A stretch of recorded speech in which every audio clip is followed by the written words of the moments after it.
হাতছানা হয়ে গেল এই সিজনের লা লিগা ট্রফি। মায়োর্কার বিপক্ষে আগের দুইবারের দেখায় পিছিয়ে পড়েও জিতেছিল রিয়াল মাদ্রিদ। আজও তারা শুরুতে গোল হজম করল, শেষ দিকে তারা গোল শোধ দিয়ে ঘুরে দাঁড়ানোর ইঙ্গিত দিয়েছিল মাদ্রিদ ক্লাব। কিন্তু ইনজুরি টাইমের গোলে টেবিলের নিচের দিকে থাকা দলটির কাছে 2-1 ব্যবধানে হার দেখল তারা।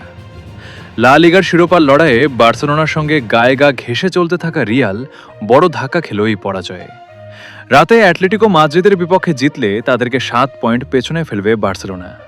30 ম্যাচে পঞ্চম হারে রিয়ালের পয়েন্ট 69। এক ম্যাচ কম খেলে বার্সা 73 পয়েন্ট নিয়ে শীর্ষে। চলতি মৌসুমের অষ্টম জয়ে 31 পয়েন্ট নিয়ে রেলিগেশন অঞ্চল থেকে বেরিয়ে 17 নম্বরে মায়োর্কা।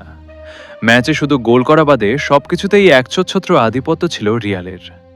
60% বেশি বল দখলে রেখেছিল, লক্ষ্যে শট রেখেছিল 6টি, কিন্তু একটিতে সফল হলেও বাকি 5টি প্রচেষ্টা নস্যাৎ করে দেন মায়োর্কা কিপার লিও রোমান।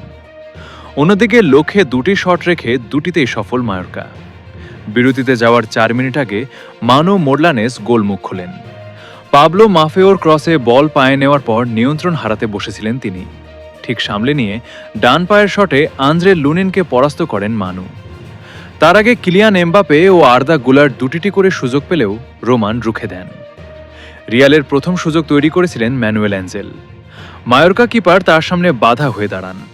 দ্বিতীয়ার্ধে এমবাপের শট আরেকবার ঠেকিয়ে দেন রোমান। 59 মিনিটে অ্যাঞ্জেলের বদলি মাঠে নামেন ভিনিসিয়াস জুনিয়র।